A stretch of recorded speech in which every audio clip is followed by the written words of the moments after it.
Assalamualaikum warahmatullahi wabarakatuh. Innal hamdalillah nahmaduhu wa nasta'inuhu wa nastaghfiruh wa na'udzu billahi min shururi anfusina wa min sayyiati a'malina. من يهده الله فلا مضل له ومن يضلل فلا هادي له. أشهد أن لا إله إلا الله وحده لا شريك له وأشهد أن محمدا عبده ورسوله. يا أيها الذين آمنوا اتقوا الله حق تقاته ولا تموتن إلا وأنتم مسلمون. يا أيها الناس اتقوا ربكم الذي خلقكم من نفس واحدة وخلق منها زوجها وبث منهما رجالا كثيرا ونساء واتقوا الله الذي تساءلون به والأرحام إن الله كان عليكم رقيبا.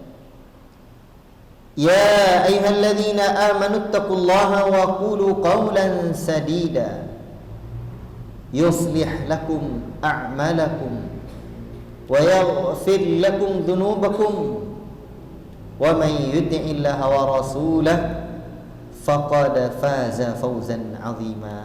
أما بعد.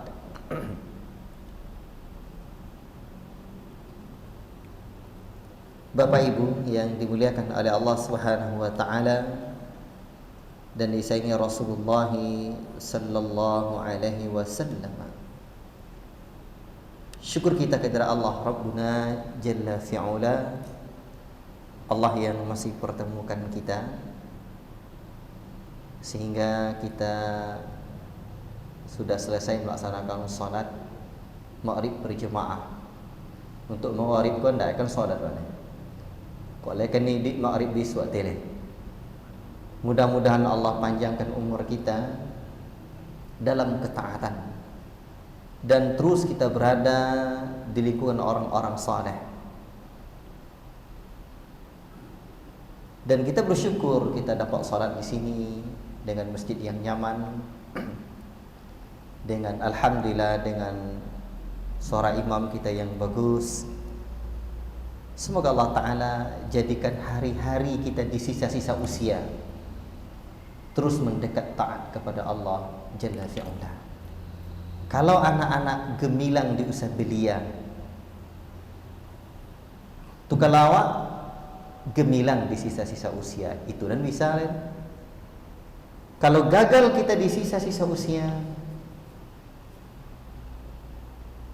malapetaka akhirat jauh lebih dahsyat ketimbang dunia yang sesaat ini.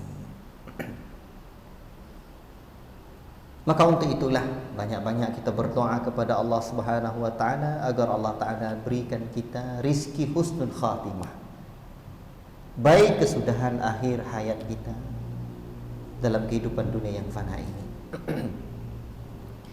Bapak Ibu yang dimuliakan oleh Allah Subhanahu wa taala, malam ini kita kembali lanjutkan kajian pengantar akidah Ahlus Sunnati wal Jamaah. Ini baru pengantarnya. Pada pertemuan sebelumnya bapak-bapak yang kami muliakan, saya membahas tentang urgensi pentingnya belajar akidah Ahlus Sunnati wal Jamaah. Akidah adalah poin pertama yang perlu didahulukan di dalam pendidikan, di dalam pengajaran. Sehingga Syekh Muhammad Nasiruddin menyebutkan at-tauhid awalan ya du'at al-Islam. Tauhid yang terlebih pertama wahai dai-dai Islam. Tauhidullah. Dan pada malam yang dirahmati oleh Allah Subhanahu wa taala ini, kita sama-sama belajar Apa itu akidah? Jangan sampai akidah nyurang akidah perlu nyawa. Akidah tu tak apa. Akidah itu ini harus kita dalam. Sebab ciri khas dakwah Ahlussunnah itu ada dua. Dakwah kepada tauhid dan dakwah di atas ilmu. Itu ciri khas dakwah Ahlussunnah. Maka yang paling terdepan belajar akidah dan tauhid Ahlussunnah. Kemudian landasannya ilmu. Qul hadhihi sabili ad'u ila Allah ala basiratin ana wa man ittaba'ani wa ma ana minal musyrikin. Kata Allah, ini manhajul anbiya fi da'wati ila Allah. Katakanlah hai Muhammad, hadhihi, inilah jalanku. Ad'u ila Allah, saya mengajak kepada Allah, tauhid.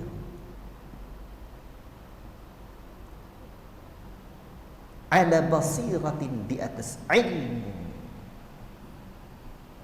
yang diwariskan oleh Nabi sallallahu alaihi wasallam. Akidah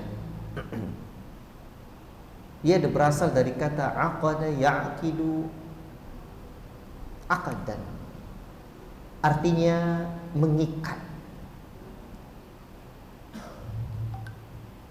Berarti akidah uqdah, ikatan. Kalau berbicara tentang ikatan, yang paling penting dakwah kokoh, kan ya? Diikat tapi tak kokoh, lopenya.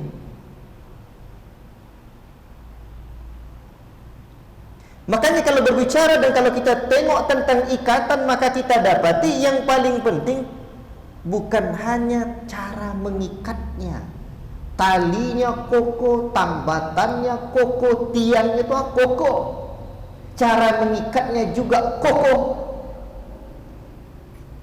Kalau seperti itu kita mengikat hewan, kambing, baruak, le tahu baruak?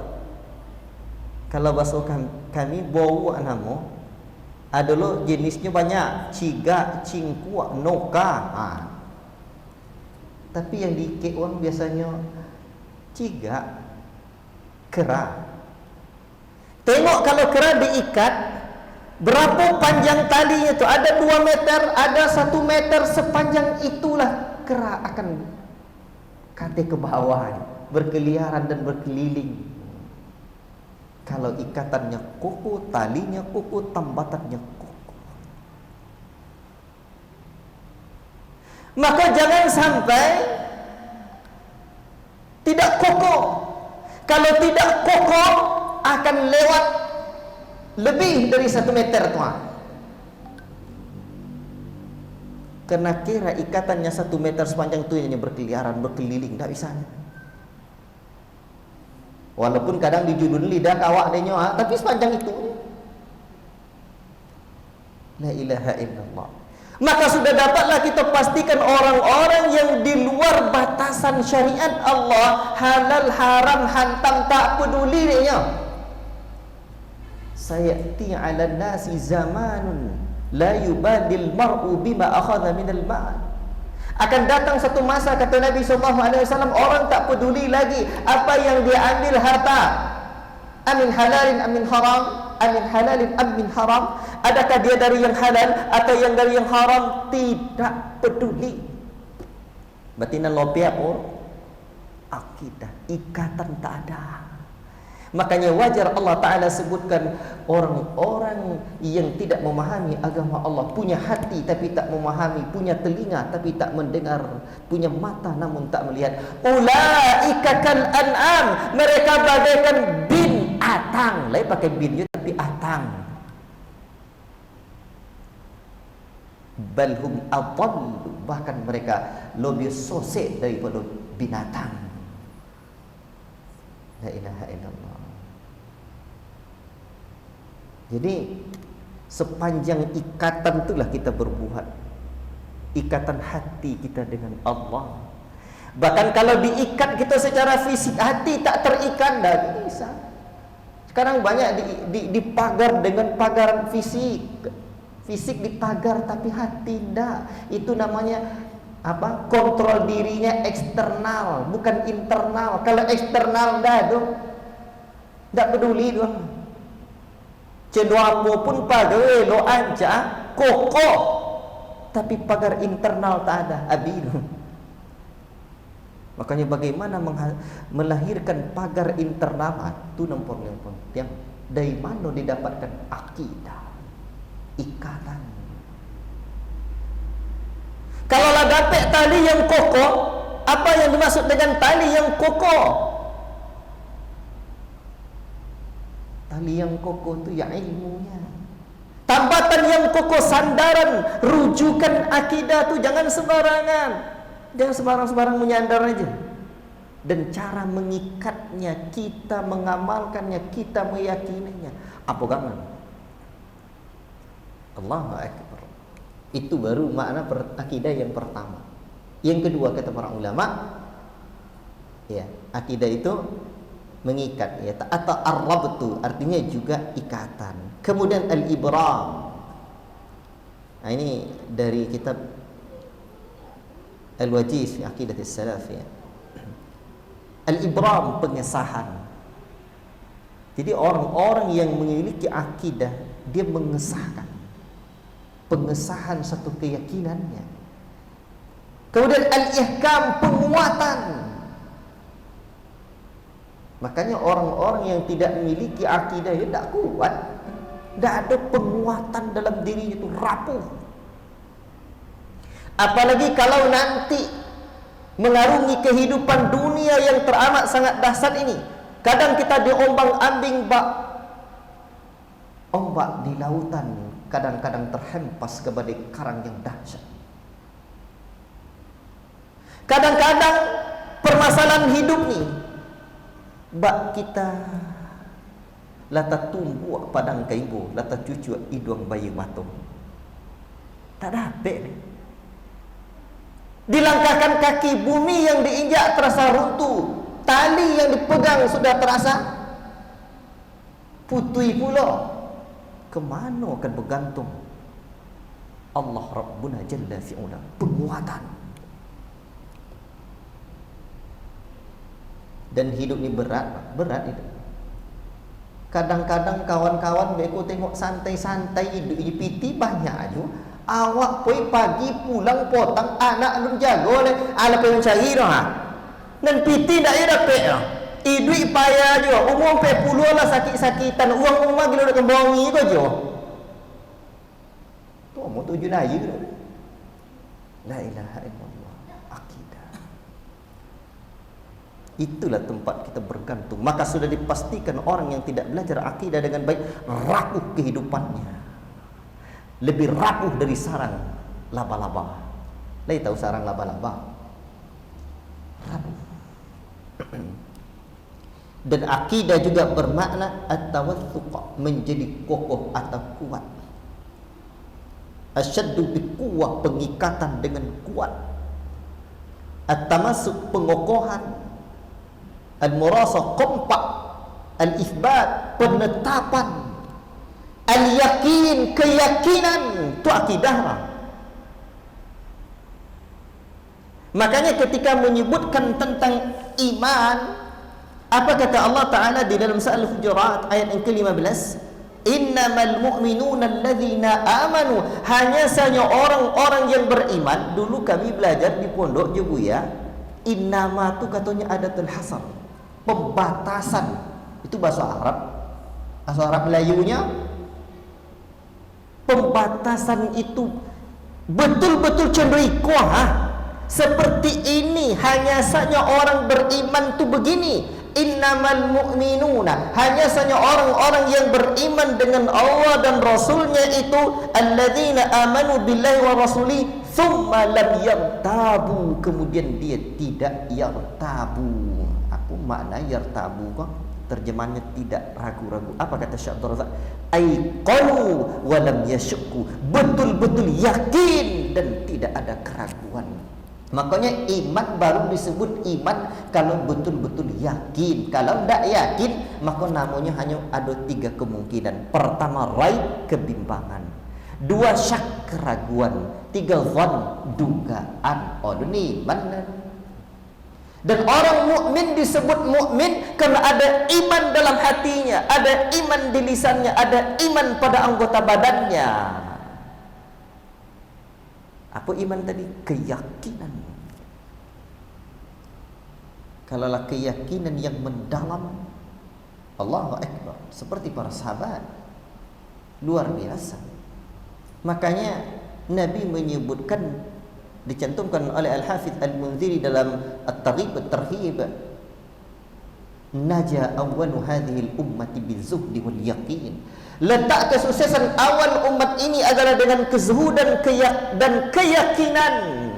Kata para ulama, yakin adalah akidah dan zuhud adalah bagian dari akhlak. Jadi umat tu baru selesainya, baru berjaya, gemilang dan terbilang keyakinannya yang mendalam, akhlaknya yang kokoh.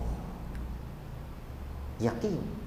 Maka segala hal yang mendatangkan keyakinan doa, ilmu yakin.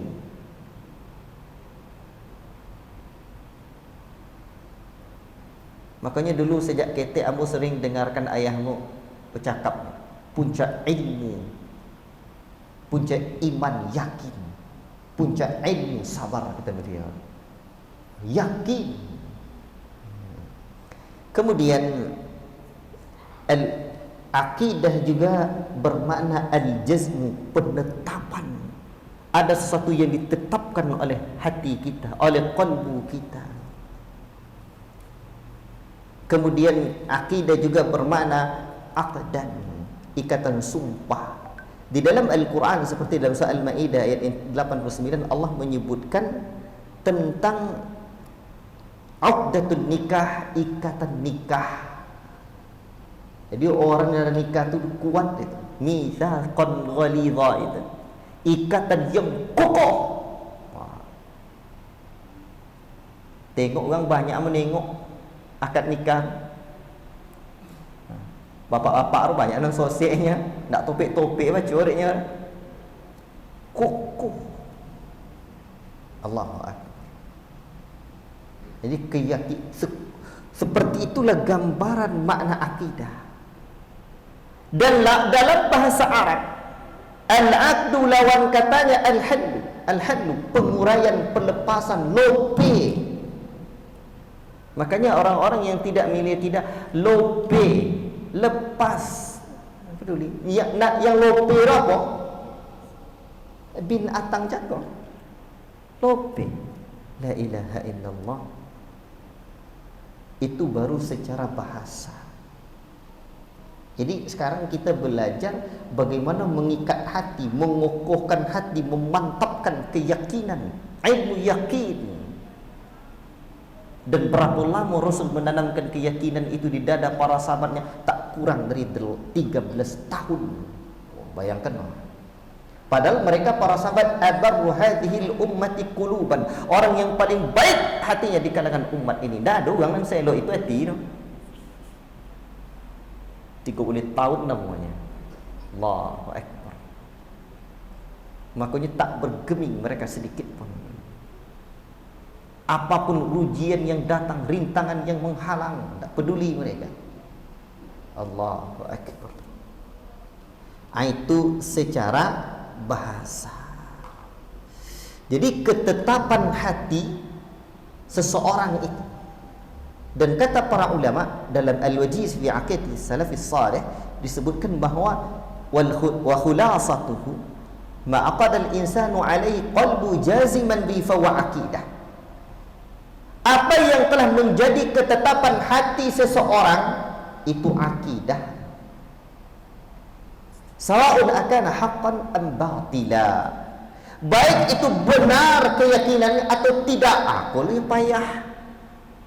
Jadi orang kalau sudah ada keyakinan dalam hatinya, ketetapan hatinya terhadap sesuatu, itu akidahnya. Itulah keyakinan dia. Secara bahasa demikian. Baik itu benar atau salah. Jadi bahaya.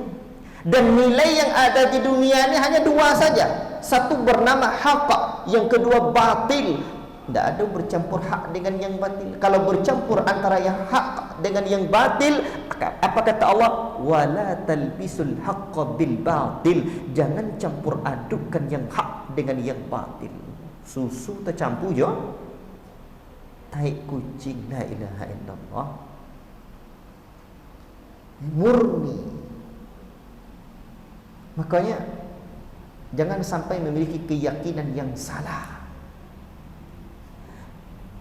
Dan ahlu sunnah disebut dengan sunnah adalah orang-orang yang mengikuti sunnah Nabi, petunjuk Nabi. Makanya di dalam ittiba'us sunnah, mengikuti sunnah, ada 4 hal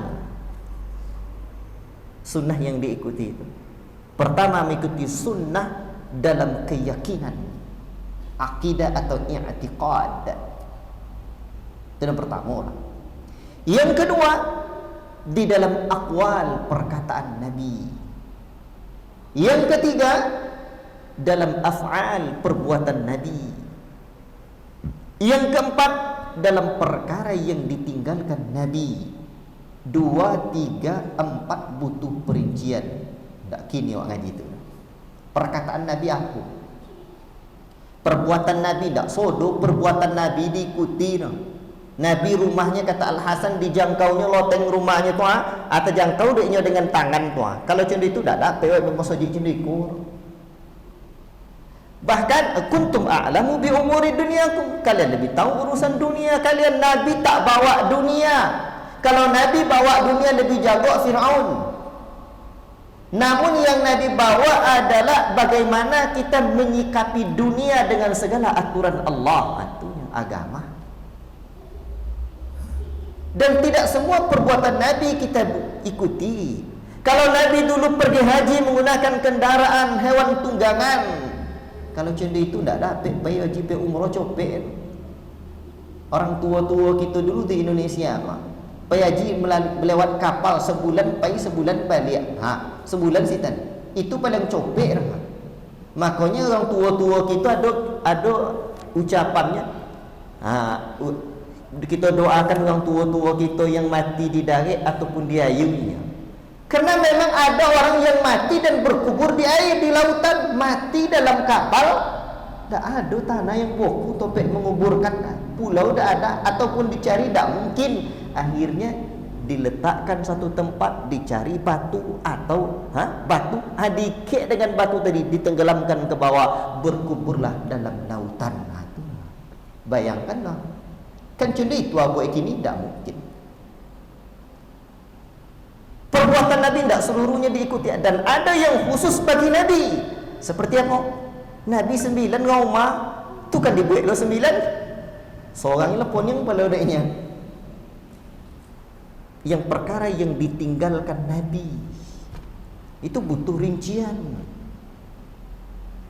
Kalau di zaman Nabi tidak ada bendanya, maka Nabi tak buat. Kita boleh membuatnya setelah peninggalan Nabi. Ada berdakwah menggunakan mikrofon. Zaman Nabi cari hadis mikrofon tak kan ada. Namun yang jadi perhatian kita sekarang mengikuti Nabi dalam akidah atau keyakinan. Bagaimana kaedahnya?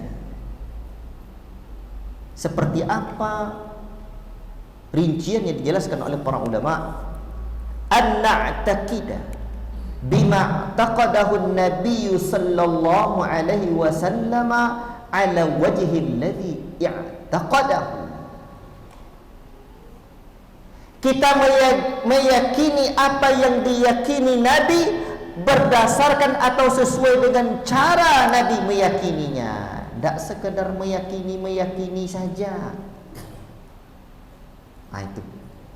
Jadi sekarang kita belajar akidah atau keyakinan yang benar. Bagaimana keyakinan yang benar? Keyakinan yang benar adalah yang datang dari Allah dan Rasulnya.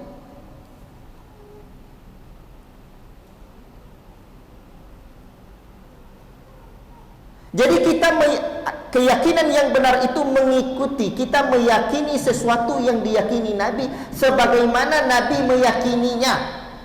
Ada orang yang meyakini akidah tetapi tidak seperti cara yang diyakini Nabi. Contoh, tahun 2004 akhir atau awal 2005 berapa tahun saya pernah duduk belajar dengan tuk dukun. Kalau dihitung-hitung Pak, guru dukun saya, semoga Allah mengampuni saya, tak kurang dari 14 orang.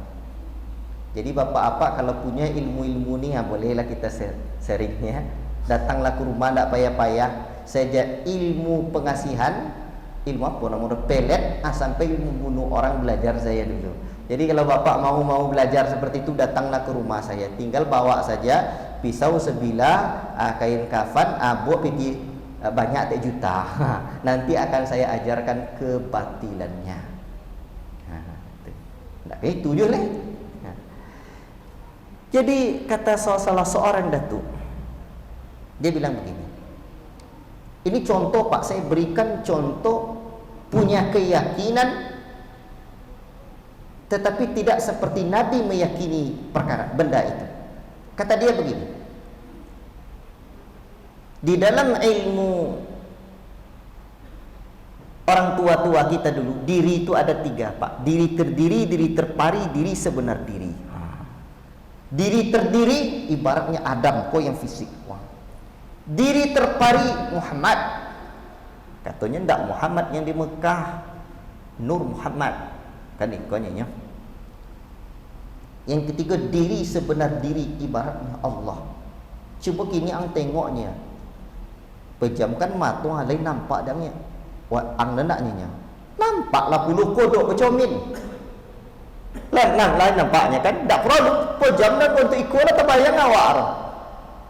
Hidung dan penyet tak boleh lah nampaknya. Untuk ikut. Lain nampak tak ni lain. Itu dia Allah Ta'ala. Itulah dia Allah tu ni. Pakai dalil, pakai. Tak ada orang yang tak pakai dalil di atas dunia ni, tetapi sejatinya dalil. Apa dalilnya? Laisa kamisli syai'un, tidak ada serupa. Mana ada orang yang serupanya? Iyo pula ya. Ada yang serupa tapi tidaklah sama orang. Yang kembar tu serupa tapi tak ada je beda. Jadi mana ada orang yang samanya? Itu dia Allah Ta'ala ringnya.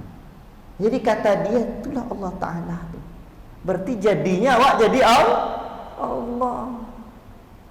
Subhanallah amma yasifun, maha suci Allah dari yang mereka sifati. Itu namanya punya keyakinan, punya akidah, bahkan dalilnya yang dibawakan Allah, namun tidak ala wajhil ladzi i'taqadu, tidak seperti cara Nabi meyakininya.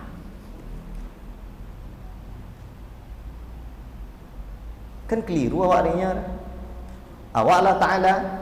Ada lagi contoh. Itu baru rukun iman yang pertama. Rukun iman yang kedua. Dulu saya pernah belajar namanya, makanya ini ternyata sekarang ini hikmahnya. Dulu saya belajar kayak gitu tuh ingin menjelaskan ini kok yang betul, kok yang salah. Pernah belajar ilmu khodam namanya.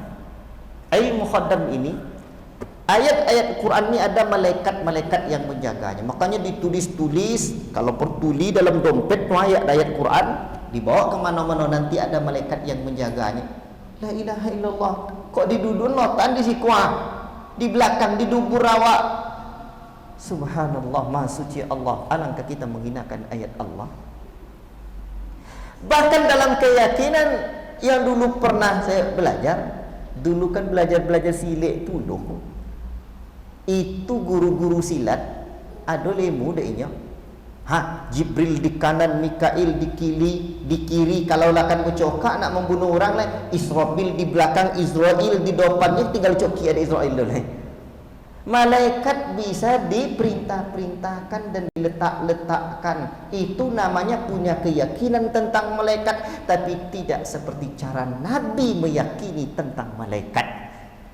Nabi saja Jibril lama baru turun dalam satu waktu, sehingga Allah sebutkan Nabi Muhammad minta Jibril itu turun cepat, tapi Jibril jawab, tidak bisa Muhammad, saya datang dengan perintah Allah. Nabi Muhammad saja tidak bisa dia perintahkan Jibril cepat-cepat datang dan sering-sering datang kecuali dengan izin Allah. Ikut bisa lah Jibril dan Israel diletakkan di depan. Itu namanya punya keyakinan yang tidak seperti Nabi cara meyakini. Baik, mau contoh lagi? Satu yang terakhir contohnya, saya pernah jumpa orang ini 2005 juga di satu desa di Kuansing sana. Saya dengar kabar bahwa ada buya yang datang dari provinsi lain tidak meyakini bahwa bumi ini akan hancur dan kiamat. Kiamat itu tidak akan terjadi katanya. Iyo pula ya. Akhirnya saya datang dan saya jumpai buya itu, saya tanya, betul kata dia, kalau memang kan kiamat lama maknanya sejak dari Nabi Adam dah hancur-hancur, tidak mungkin Allah pengasih penyayang bumi kan dihancurkan pula katanya. Iyo pula. Sepintas kata dia, yang kiamat itu bukan bumi yang hancur, itu kan bumi, tapi dunianya, dunia catur. Dia mati, dunia caturnya hancur, dunia perempuannya hancur, dunia bolanya hancur. Jadi dalam keyakinan dia, yang hancur itu dunianya. Kalau mati diyakininya bumi ini tidak akan hancur katanya. Itu namanya meyakini sesuatu akidah yang tidak seperti cara Nabi meyakininya. Padahal kalau sikit saja dia baca ayat Al-Quran surah An-Naba misalkan, orang-orang musyrik itulah yang dibantah oleh Allah Ta'ala dalam surah An-Naba itu meyakini bahwa bumi ini tidak akan hancur. Amma yatasaaluna 'anil naba'il 'azim alladzi hum fihi mukhtalifun. Tapi sayang, punya keyakinan sepertinya akidah Islam, tapi tidak di atas cara Nabi meyakininya. Wal'iyadzubillah. Jadi jangan sampai salah keyakinan. Bagaimana cara tidak salah keyakinan? Kalau berbicara tadi tentang ikatan, jangan sembarang tempat mengikat, terikat di kayu lapua payah. Kalau mengikat tu pak diikat di kayu kokoh. Di mana kayu kokoh tu? Allah Ta'ala memperumpamakan tentang la ilaha illallah. Daraballahu mathalan kalimatan tayyibah kasyajaratin tayyibatin asluha thabit wa far'uha fis sama'. Perumpamaan kalimat la ilaha illallah, kalimat tayyibah itu bagaikan pohon yang baik yang akarnya terhujam dalam di bumi dan dahannya menjulang indah ke langit, rindang, indah dipandang, sejuk mata menengoknya. Dan itu perumpamaan tentang pohon kurma, manis pula buahnya, sejuk pula berteduh di bawahnya. Itu. Jadi kalau punya keyakinan tu yang kukuh tapi benar, dan keyakinan yang salah tidak akan pernah kukuh. Contoh lagi. Ketika Allah menyebutkan fatawakkal 'ala hayyil ladzi la yamut, berserah dirilah kamu kepada Allah, tawakal namanya. Zat yang maha hidup, yang hidupnya tidak akan pernah mati. Ikut tak berserah diri atau menggantungkan hati kepada benda-benda mati, kepada benda hidup yang tak pernah, yang akan mati, saya tak boleh. Dulu sempat saya ceritakan ya, dulu saya pakai keris bang. Saya letakkan di peci hitam saya. Satu waktu saya pergi ke apa nama Bukit Ompek, Janjang Ompek Pulua di Bukit Tinggi. Jadi di atas itu ada masjid. Terus masjid itu di bawah tempat apa namanya, tempat wuduknya. Terus saya letakkan peci hitam saya tadi. Saya pergi masuk WC. Begitu keluar hilang peci hitam ni, tiba risau. Padahal awak punya keyakinan waktu itu dia jaga awak. Tupanya dia tak menjaga bisa jaga diri dia. Ditengok kata lah dibuat pengerupanya. Begitu berjalan, manakala azimat itu jimat bahasa awaknya, tinggal jimat tadi itu risau hati. Apa risau hati? Tinggal lo. Padahal itu benda mati kita yang jaga. Makanya Allah suruh bertawakal, berserah diri. Itu keyakinan itu kepada zat yang hidup. Hidupnya tidak akan pernah mati. Makanya doa keluar rumah itu apa? Bismillah tawakkaltu 'ala Allah la haula wala quwwata illa billah. Berserah, aku dengan menyebut nama Allah, aku berserah diri kepada Allah. Tiada daya dan upaya melainkan daya dan kekuatan Allah. Allah luar biasa. Makanya Nabi pun menyebut qad kufita wa ukita, sungguh kamu dicukupi dan kamu dipelihara. Kalau lacun itunya Nabi itu apa deh? Ikut dicari je dan lain. Satu hari Rasulku bayat, 2 hari aku datang gerik daripada Allah, gerak dari Muhammad Allah satu Muhammad menjaga aku. Allah baru melangkah. Wah. Tapi ada ditengoklah dulu, ditengok si kuah. Kalau lain tak putih dah nyanyi. Atau jalan lah dah nyanyi. Atau ditengok batang hidung. Lain nampak batang hidung lah. Risau. Kerisauan banyak.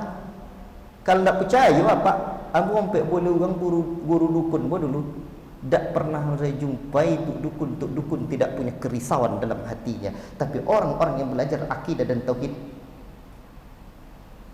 inna awliya Allah la khaufun alaihim wa la hum yahzanun.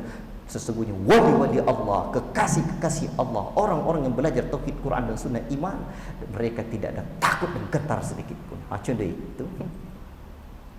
Allahu Akbar. Jadi jangan sampai punya keyakinan yang salah, yang keliru.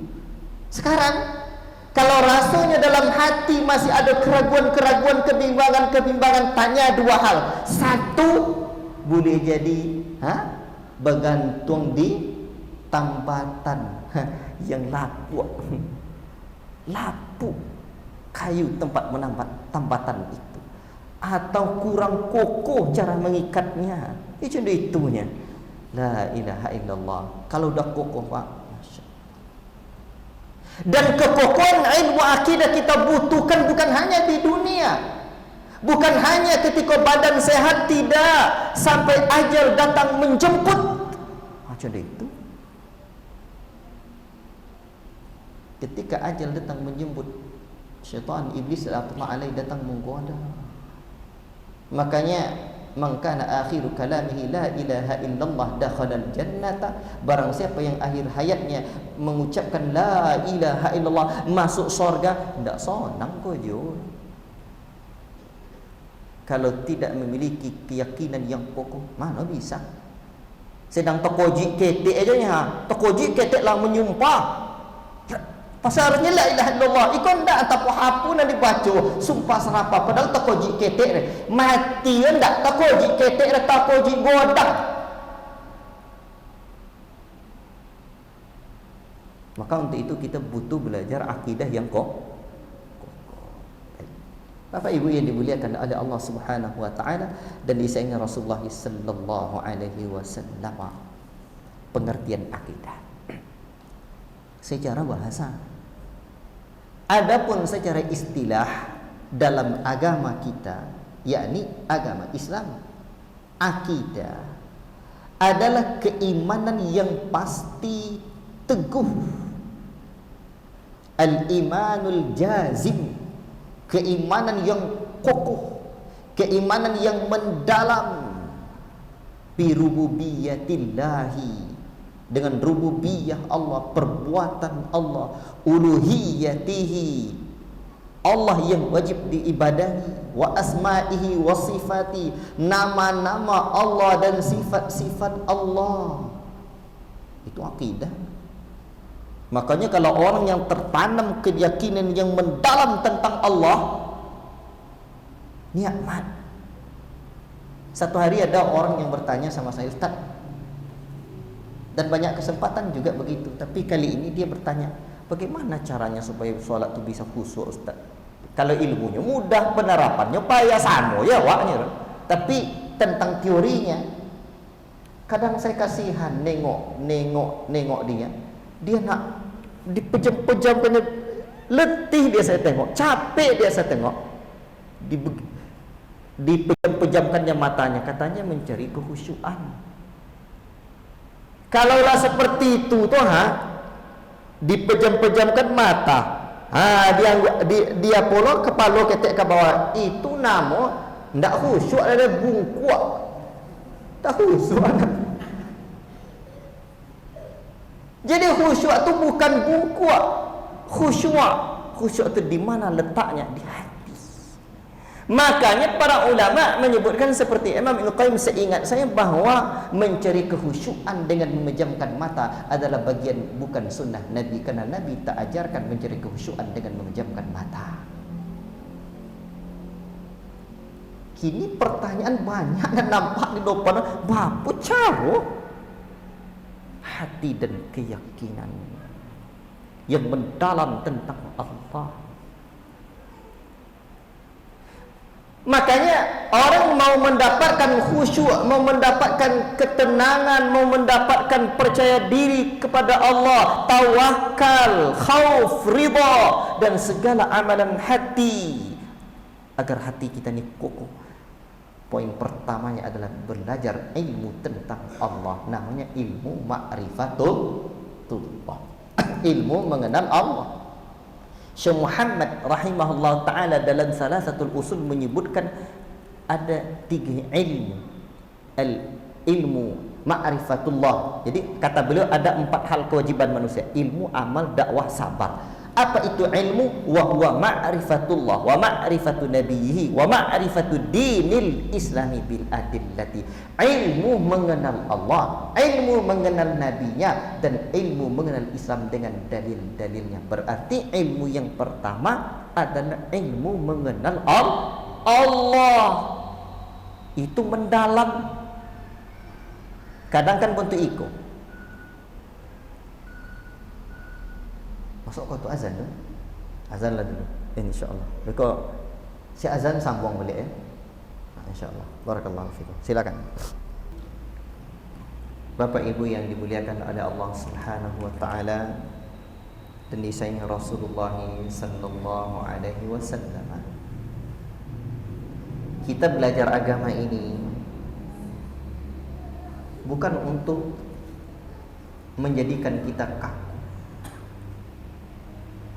keras, tidak, untuk melembutkan hati. Makanya ketika para ulama menyebutkan hakikat ilmu, innamal ilmu khasyatullah, sejatinya ilmu itu adalah menghadirkan rasa takut kepada Allah. Kita duduk bersimpuh di majelis-majelis ilmu adalah untuk menciptakan hati yang bisa berubudiyah, bermuraqabah dengan Allah, merasa selalu diawasi oleh Allah. Makanya seharusnya belajar akidah bukan untuk mempertajam lisan, memperkeras hati, tidak. Menciptakan hati yang betul-betul tertanam kecintaan kepada Allah, kelembutan qalbu, kelembutan lisan. Allahu Akbar. Dan ketika Rasulullah menyebutkan tentang ciri orang-orang Khawarij yang tercela itu, mereka banyak hafalan Qur'annya, namun Al-Qur'annya tidak melewati kerongkongan.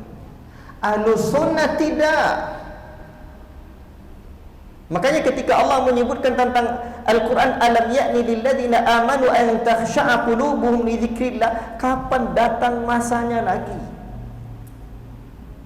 khusyuk hati orang-orang yang beriman ni ketika dia berzikir, membaca Al-Quran? Kapan datang masa itu? Tercela kalau hanya lisan bagus mengkaji ayat Allah, tetapi hati tidak memahami Allah, kekhusyuan, kerinduan kepada Allah, kecintaan hati kepada Allah tidak hadir, sebuah kekeliruan. Makanya kajian tauhid dan sunnah Nabi itu mendalam.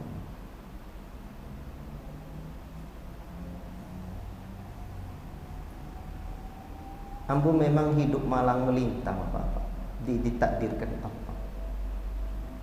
Kini ku kadang-kadang ambo dengar orang menyobi ambo kok apa nyinya salafi nya. Padahal enggak, dia cinta itu nyobi. Cuman salafina salafi kaji nyinya. Tunggu. Sebenarnya kita mau sebutan apa saja, mau ahlus sunnah, ahlul azhar, ahlus sunnah wal jamaah, mau salafi, letaklah di situ. Yang paling penting kita belajar agama ini mau mendekatkan hati kita kepada Allah, mau belajar beribadah bagaimana Nabi ajarkan kita, yang diajarkan Nabi itu teramalkan. Kita belajar agama ini bukan ingin menilai orang, bukan menghardi orang, tidak, tapi menata hati kita. Maka kalaupun nanti mau disebut salafi, terserahlah. Tapi salafi itu bukan salapi. Kalau salapi, ya tidak dua lapi dah. Kalau itu salapi, ya bahasa Minang, bahasa Wawak, wong Ucu.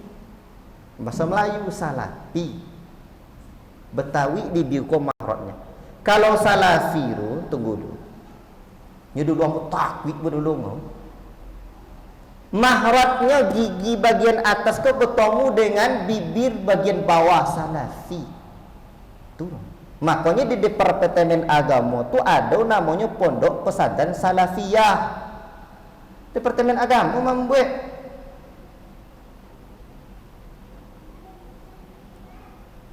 Apa bahasa awaknya tu? Itu bahasa Arab. Bahasa Arab Melayunya apa? Salaf.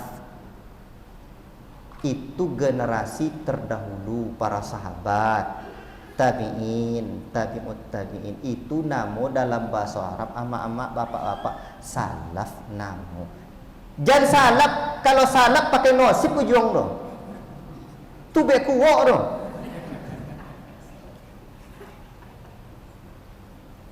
Kalau macam itu tu komak orangnya dah.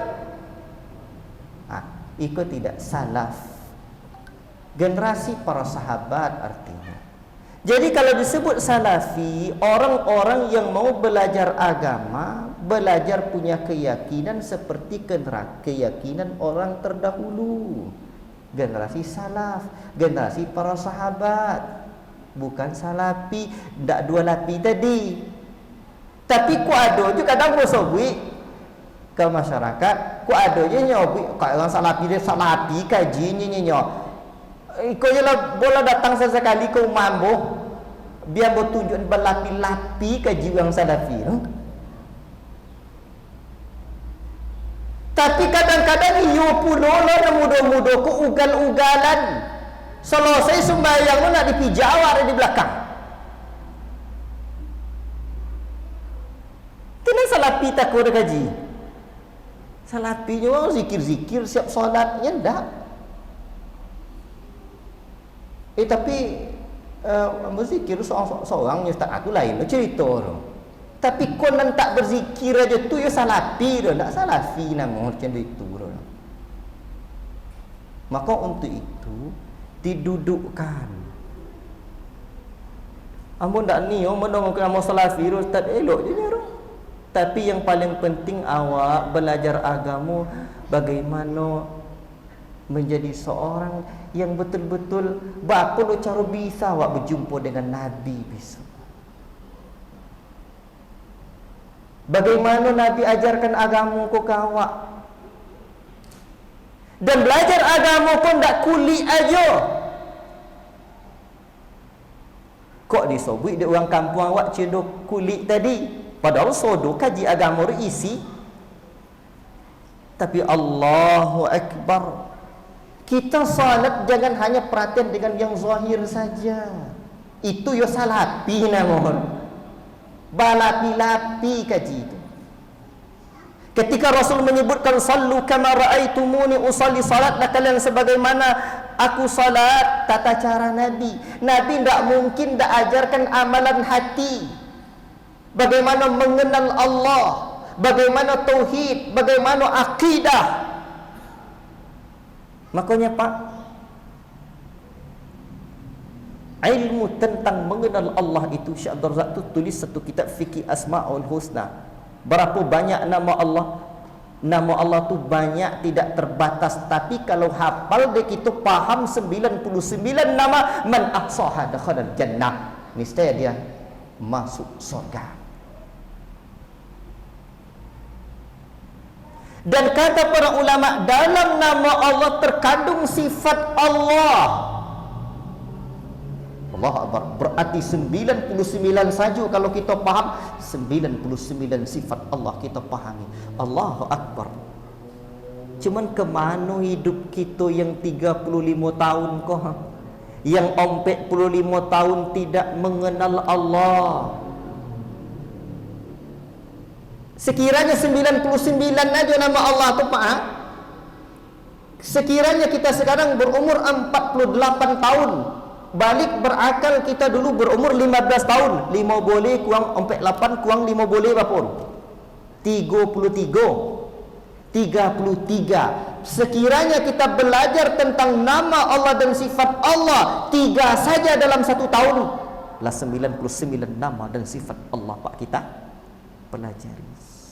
Keimanan, kenallah kita dengan Allah.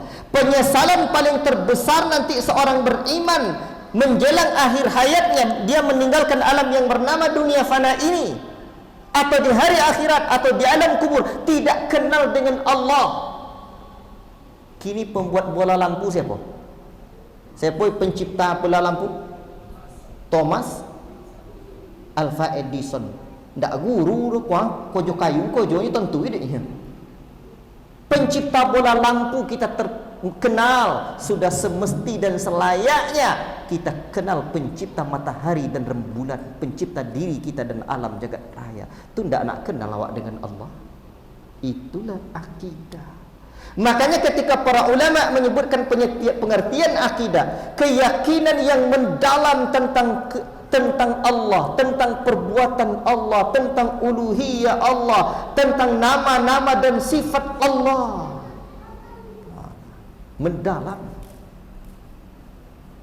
Malaikat Allah, kini hadir malaikat Pak, mendak nampak dek kita. Kitab-kitab Allah, Rasulnya, hari akhirat, qada dan qadar, yang baik dan buruk, takdir Allah, dan sekalian perkara-perkara yang gaib dan pondasi-pondasi agama dan apa yang telah menjadi ijma' generasi salaf. Salaf lah dia. Apa generasi salaf? Generasi para sahabat, generasi terdahulu di kalangan umat ini. Itulah pengertian ilmu akidah. Makanya nanti ada objek pengkajian atau ruang lingkup pengkajian akidah. Ada 9 banyaknya ruang lingkup pembahasan ilmu akidah tu. Yang pertama tauhid dan syirik. Bagaimana tauhid itu? Kalau disebut tentang iman kepada Allah, rukun iman yang pertama. Kini pertanyaannya, apa Allah tu yang kita imani? Allah kita baca je patang. Ada 4. Beriman dengan adanya Allah, beriman dengan rububiyah Allah, uluhiyah Allah, nama dan sifat Allah. Jadi pembahasan akidah yang pertama adalah tauhid dan syirik. Lawan dari tauhid itu syirik. Syirik itu berapa macamnya? Ndak kalau kita wafat dalam keadaan syirik, la ilaha illallah, ndak Allah ampuni dosa kita. Berapa banyak syirik? Itu dibahas dalam ilmu akidah. Kemudian pembahasan atau ruang lingkup ilmu akidah yang kedua, iman dan kufur. Iman itu apa? Imam Baihaqi tulis 77 cabang iman. Itu cabang iman. Ada yang juga disebut dengan rukun iman 6. Lawan dari iman kufur. Kufur tu ada macam-macamnya. Itu bahasan dalam ilmu akidah. Yang ketiga, pembahasan tentang takfir, mengkafirkan orang. Jangan sebarang-sebarangnya mengkafirkan orang. Tak boleh. Kalau kita sebut kafirnya, kalau tidak kafirnya dah, secara hakikat kembali kekafiran itu kepada orang yang mengucapkannya. Waliyadzubillah. Jadi tidak boleh sebarang-sebarangan menyebut orang kafir, tidak boleh. Termasuk menyebut orang ahlul bid'ah, tidak boleh sembarangan. Ya, kadang-kadang mengaji agama, kok kadang dulu rasul-rasul terjatuh dalam syirik. Begitu belajar tauhid, seakan-akan orang syirik esodo. Dulu tidak mengamalkan sunnah, begitu belajar sunnah mengaji di Masjid Ar-Raudhah, seakan-akan orang ahlul bid'ah esodo. La ilaha illallah. Sehingga pulang kampung tidak bisa lagi. Duduk sama kawan-kawan sama masyarakat tidak bisa. Dulu lagi salam jawab, kini tidak nak salam jawab lagi. Keliru. Dulu para sahabat Nabi itu, makanya Allah menyebutkan wazkuru ni'matallahi 'alaikum idz kuntum a'da'an fa'alafa baina qulubikum fa asbahtum bi ni'matihi ikhwana. Ingat nikmat Allah yang Allah berikan kepada kamu ketika dulu kamu bermusuhan antara kaum Aus dan Khazraj, bercokak tawi ratusan tahun lama. Ketika duduk mengaji di hadapan Nabi, belajar agama dan cendekoa, akhirnya fa'asbahtum bi ni'matihi ikhwana. Allah jadikan hati kalian bersaudara. Dulu bercokak, begitu belajar agama, mengamalkan petunjuk Nabi, akhirnya bersaudara. Jangan sampai dibalikkan, jangan dibalikkan. Dulu ndak nyapu, dulu ndak seketik ramah kawak pribadi yang simpatik dengan di tengah masyarakat. Elah berjanggui pulau buyung celana lah tersenseng pulau, ndak nak menyapu je kawak leh. Itu namanya dulu kalian bersaudara, sekarang kalian bermusuhan. Keliru nama. Baik. Pembahasan tentang takfir, jangan sembarangan mengkafirkan orang. Kalau mengkafirkan orang, nanti akhirnya apa? Dikafirkan penguasa. Akhirnya apa? Bom bunuh diri. Namanya jihad. Itu nama jahat, tak jihad nama tu. Bom bunuh diri. Pembahasan yang komplek, pembahasan tentang arkanul iman, rukun-rukun iman. Contoh apa pun rukun iman tu. Yang kelima tentang al-asma wal ahkam, tentang asmaul thawab, asmaul iqab. Tak kini mau bahas pengenalannya. Yang keenam namanya al-wala' wal bara', cinta, loyalitas dan kebencian. Ketujuh al-milal wan nihal, perbedaan-perbedaan, ya, akidah dan keyakinan di tengah umat ini. Termasuk juga ahlul bait wal ashabah. Termasuk yang kesembilan ahkamud diyar, hukum-hukum tentang negeri. Ini namanya ruang lingkup pembahasan ilmu akidah. Jadi memang panjang ilmu akidah. Itu tu sebab dia para ulama akidah dulu, keyakinan dulu. Kalau keyakinan dah mendalam, tapi betul-betul ngaji akidah. Ngaji akidah kalau ndak topik nanti diri tu salah lah, salah ngaji tentang akidah, sehingga ndak ada. Yang seharusnya akidah makanya akidah tu nanti itu ada nanti pembahasan nama-nama ilmu akidah yang lain.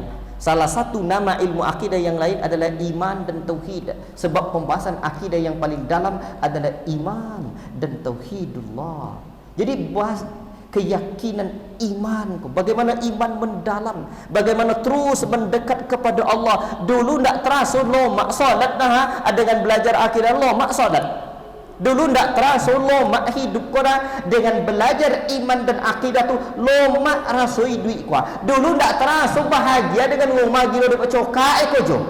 Begitu mengaji deh, yo tambah ancak sama mata kau. Tambah tenang kehidupan tadi. Itulah buah ilmu akidah. Allahu Akbar. Itu yang dicari. Hidupnya sekali. Makanya aku selalu menyebutkan sebentar ya. Ada yang menyebut perjuangan kita hari ini membuahkan kebahagiaan di kemudian hari. Sepakat? Sepakat enggak? Bolang aja. perjuangan kita hari ini membuahkan kebahagiaan di kemudian hari. Leyo, sepakat? Ambo tak sepakat. Lama bonang baru bahagia. Masa di kemudian hari baru bahagia? Makanya ambo menyatakan perjuangan kita hari ini membuahkan kebahagiaan kita sekarang dan makin bahagia di kemudian hari itu. Jadi belajar agama, berjuang, hidupku bahagia wak kini. Siapa yang membahagiakan kita? Allah. Menikmati perjuangan hidup. Sekalinya hidup di kemudian hari lo baru bahagia. Sejak di dunia lah bahagia. Allahu Akbar. Bagaimana? Jadi belajar tauhid dulu, mengaji ni bapak-bapak, makin membuat kita, Masya Allah, makin membuat kita lembut, hati kita semakin tenang, dengan isi semakin damai, semakin harmoni. Allahu Akbar. Tapi Ustaz Romamu sembahyang doa umurnya, buat lakunya, sabar. Untuk apa belajar iman, untuk apa belajar akidah kalau hati kita tidak yakin dengan ketetapan Allah, tidak yakin dengan janji Allah. Tapi kok konsep melakukan yoga dan koja. Allah Ta'ala alam. Itulah dulu. Mungkin insya-Allah Ta'ala kita sambung pekan ketiga, pekan komplek besok. Iya ya, insya-Allah. Wallahu Ta'ala alam bisawab. Cukup sekian pertemuan kita pada malam ini. Allah manfa'na bima 'allamtana wa 'allimna bima yanfa'una. Wa sallallahu wasallam ala nabiyyina Muhammad wa ala alihi wa sahbihi ajma'in. Wassalamu alaikum warahmatullahi wabarakatuh.